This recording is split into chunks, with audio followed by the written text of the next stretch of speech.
Olvida todo lo que te han dicho. Olvida las películas, los sermones superficiales, las novelas espirituales, los mitos teológicos que te vendieron como verdad. Lo que sucedió en la cruz no fue un drama celestial con efectos especiales. No fue una batalla de fantasmas en las sombras. No fue un viaje del alma de Jesús al infierno para predicar a demonios. Eso no es Biblia. Eso es ficción. Y hoy, vamos a arrancar esa ficción de raíz, con la palabra, con el contexto, con la verdad que el enemigo odia porque la derrota. Cuando el sol se apagó en pleno día, no fue un espectáculo para asustar a los romanos. Fue un decreto del cielo. Marcos 15, 33. Y cuando llegó la hora sexta, hubo tinieblas sobre toda la tierra hasta la hora novena. No fue un eclipse. No fue coincidencia. Fue el velo del universo rasgándose para mostrar que algo eterno estaba ocurriendo. Y lo que ocurría no era una ejecución. Era un sacrificio. El único que podía cerrar la brecha entre un Dios santo y un mundo caído. Los demonios no estaban en primera fila viendo cómo Jesús bajaba al abismo. Porque Jesús no bajó al abismo. Cuando expiró,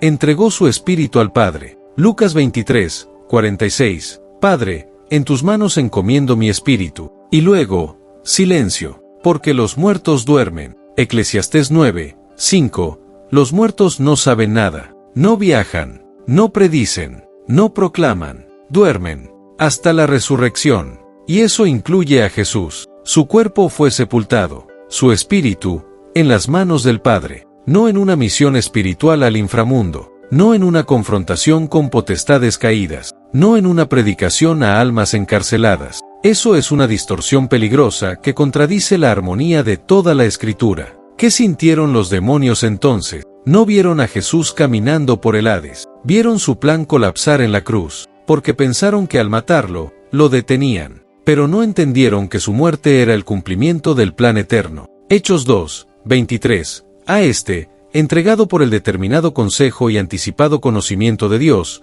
prendisteis y matasteis por manos de inicuos, crucificándole. Ellos actuaron, pero Dios dirigió. Ellos clavaron, pero Él permitió. Ellos celebraron, pero Él selló su derrota, porque la cruz no fue el triunfo del mal, fue la trampa perfecta del bien. Isaías 53, 10. Con todo eso, Jehová quiso quebrantarlo, sujetándole a padecimiento. ¿Quiso? Sí. Porque en ese quebrantamiento estaba la redención. En esa humillación, la exaltación. En esa muerte, la vida. Y cuando el velo del templo se rasgó de arriba hacia abajo, Mateo 27, 51, no fue el viento, fue la mano de Dios abriendo el camino directo al trono de la gracia. Sin sacerdotes, sin rituales, sin intermediarios. Solo por sangre, solo por fe, solo por gracia. Y aquí está la verdad que sacude el infierno. La cruz no fue un acto místico, fue un acto legal, un acto judicial, un acto cósmico, porque el pecado exige muerte. Romanos 6, 23. La paga del pecado es muerte, y Jesús, el único inocente, tomó esa paga por ti. No como víctima, como sustituto, no como mártir, como cordero. Y al morir, canceló la deuda. Colosenses 2, 14. Anulando el acta de los decretos que había contra nosotros, quitándola de en medio y clavándola en la cruz. ¿Clavada? Sí. La ley que te acusaba, la sentencia que te condenaba, el registro de tus pecados, todo fue clavado en esa madera. Y cuando Jesús dijo consumado es, no estaba suspirando, estaba sellando. Juan 19, 30. Cuando Jesús hubo tomado el vinagre, dijo, consumado es, e inclinando la cabeza, entregó el espíritu. En griego, tetelestai, era la palabra que los recaudadores ponían en los recibos, pagado en su totalidad. Y Jesús, con su último aliento, le gritó al universo, la deuda del pecado está pagada. Y eso es lo que el infierno jamás podrá borrar, porque su poder se basaba en una sola cosa, acusarte, recordarte tu pecado, separarte de Dios, hacerte creer que estabas fuera de alcance. Pero la cruz declaró lo contrario, no hay más condenación, no hay más separación, no hay más acusación, el precio fue pagado, la obra, terminada, el acceso, abierto. Y si tú estás leyendo esto con una conciencia atormentada, con un pasado que te persigue, con una culpa que no te suelta, escucha esto, no necesitas más religión, necesitas más revelación, porque lo que Cristo hizo, no puede ser mejorado, no puede ser repetido. No puede ser añadido, solo puede ser recibido. Efesios 2, 8 y 9. Por gracia sois salvos por medio de la fe, y esto no de vosotros, pues es don de Dios, no por obras, para que nadie se gloríe. Suscríbete, porque lo que viene en la siguiente parte no solo va a desmontar más mitos, va a cimentar tu fe en lo que realmente sucedió, y en lo que debes hacer ahora con esa verdad. Esto no es entretenimiento, es guerra espiritual, y estás en el frente. Prepárate. No fue un final, fue un comienzo. Y si crees que la historia terminó cuando el cuerpo de Jesús fue bajado de la cruz y envuelto en lino, estás viviendo la sombra de una mentira. Porque lo que vino después no fue un funeral, fue una resurrección. Y esa resurrección no solo cambió el destino de un hombre, cambió el destino del universo. Y si no entiendes esto, seguirás viviendo como si aún estuvieras en deuda, como si aún estuvieras condenado, como si aún estuvieras separado. Pero la verdad es esta: la tumba no pudo retenerlo, y si no pudo retenerlo a él, no podrá retenerte a ti. Los demonios no vieron a Jesús predicando en el Hades, vieron su cuerpo inerte en una tumba, y pensaron que habían ganado, pero no sabían que esa tumba era solo un paso, no un destino. Hechos 2, 24. A este Jesús resucitó Dios, de lo cual todos nosotros somos testigos. ¿Resucitó? Sí. No revivió, no fue reanimado, fue resucitado, con un cuerpo glorificado, con autoridad eterna, con poder sobre la muerte. Y esa resurrección no fue un milagro aislado, fue la primicia. Primera de Corintios 15, 20. Cristo resucitó de los muertos, primicias de los que durmieron. ¿Primicias? Sí. El primero, el modelo, el adelanto de lo que vendrá para todos los que duermen en él.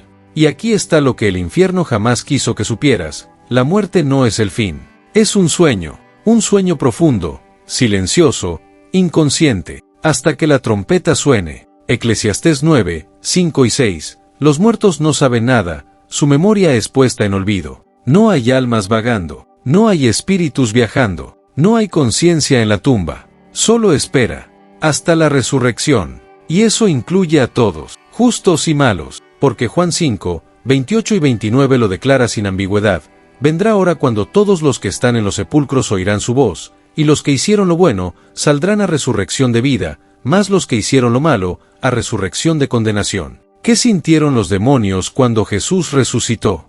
No fue miedo, fue terror absoluto, porque entendieron que su reino tenía fecha de caducidad, que su acusación había sido anulada, que su dominio sobre la muerte había sido quebrado. Hebreos 2, 14. Por cuanto los hijos participaron de carne y sangre, él también participó de lo mismo, para destruir por medio de la muerte al que tenía el imperio de la muerte, esto es, al diablo. ¿Destruir? Sí. No reducir, no limitar, destruir. Y eso lo hizo en la cruz, lo selló en la resurrección, y lo consumará en su venida. Y tú no estás esperando morir para ir al cielo, estás esperando vivir cuando él vuelva, porque la esperanza cristiana no es morir e ir al cielo, es vivir cuando Cristo regrese. Primera de Tesalonicenses 4, 13 al 16. No queremos, hermanos, que ignoréis acerca de los que duermen, porque si creemos que Jesús murió y resucitó, así también traerá Dios con Jesús a los que durmieron en él. ¿Traerá? Sí.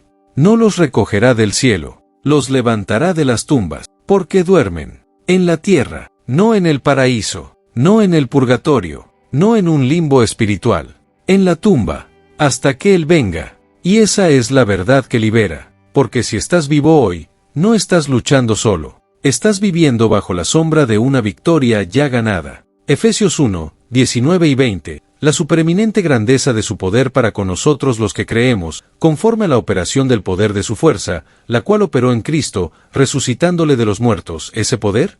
Opera en ti, hoy, ahora. No es una promesa lejana, es una realidad presente. Y si no lo estás usando, estás viviendo por debajo de tu herencia. ¿Qué debes hacer entonces? No en un Jesús que bajó al infierno, sino en un Jesús que venció la muerte, no en un espíritu viajero, sino en un Salvador resucitado, no en una religión de rituales, sino en una fe de poder, porque tú, si estás en Cristo, estás unido a su resurrección. Romanos 6, 4 y 5, somos sepultados juntamente con él para muerte por el bautismo, a fin de que como Cristo resucitó de los muertos, así también nosotros andemos en vida nueva. ¿Vida nueva? Sí.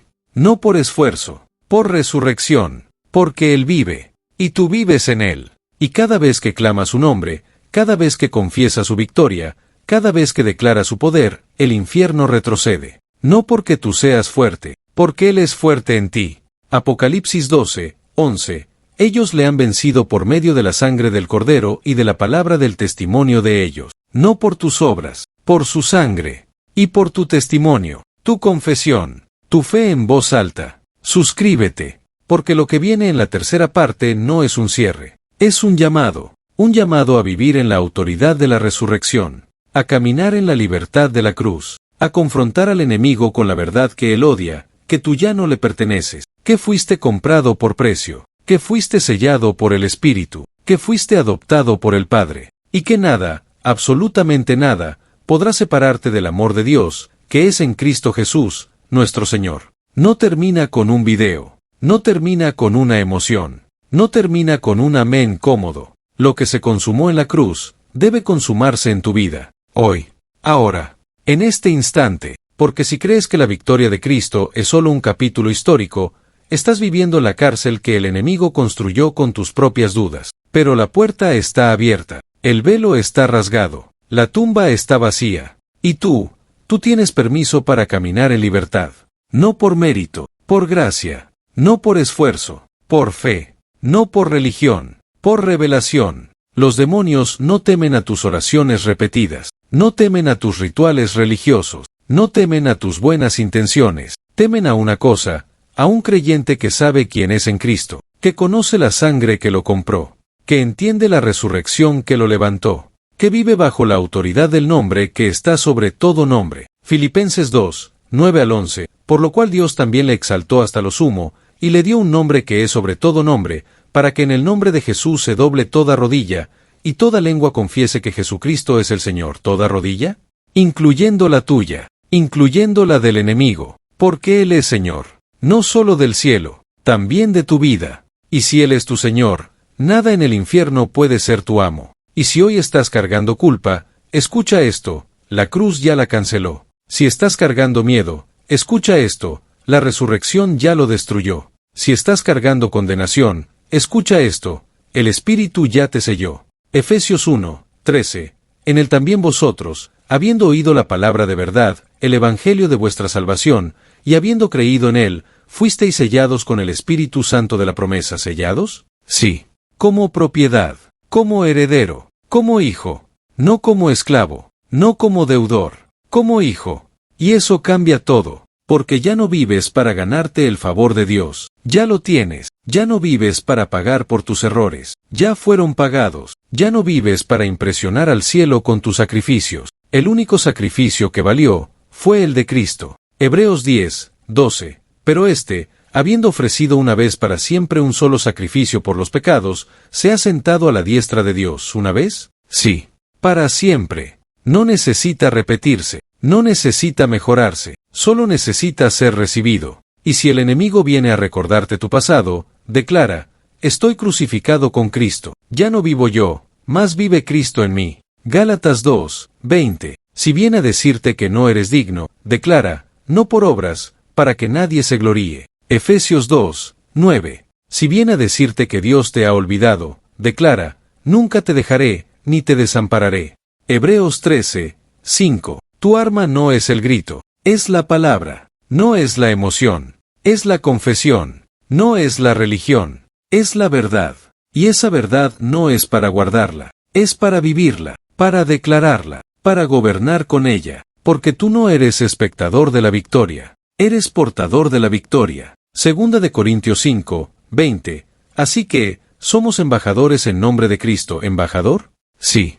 Con autoridad, con palabra, con sello, con poder. Y cuando hablas en el nombre de Jesús, no estás pidiendo, estás ejecutando, no estás rogando, estás gobernando. No dejes que esta revelación se quede en tu mente, llévala a tu boca, declárala, confiesa: la deuda está pagada, el acusador fue destronado, el camino está abierto, la tumba está vacía. Cristo es mi vida, su victoria es mi victoria, su resurrección es mi garantía, su nombre es mi autoridad. Suscríbete, no por compromiso, Por convicción. Porque este no es un canal de entretenimiento, es un arsenal espiritual. Cada palabra, cada revelación, cada verdad, está diseñada para equiparte, para fortalecerte, para recordarte quién eres en Cristo. Porque el mundo no te lo dirá. La religión no te lo enseñará. El enemigo hará todo para que lo olvides. Pero aquí lo recordarás, una y otra vez, hasta que lo vivas, hasta que lo grites, hasta que lo defiendas, hasta que lo gobierne. Lo que se consumó en la cruz, debe consumarse en tu vida. No mañana, hoy. No en teoría, en práctica. No en emoción, en autoridad. Porque tú no eres mendigo espiritual. Eres heredero del reino. Y el infierno lo sabe. Por eso tiembla cada vez que pronuncias el nombre de Jesús con fe. Porque no es un nombre, es un decreto, es un juicio, es un trono, es un reino, es tu herencia. Gracias por llegar hasta aquí.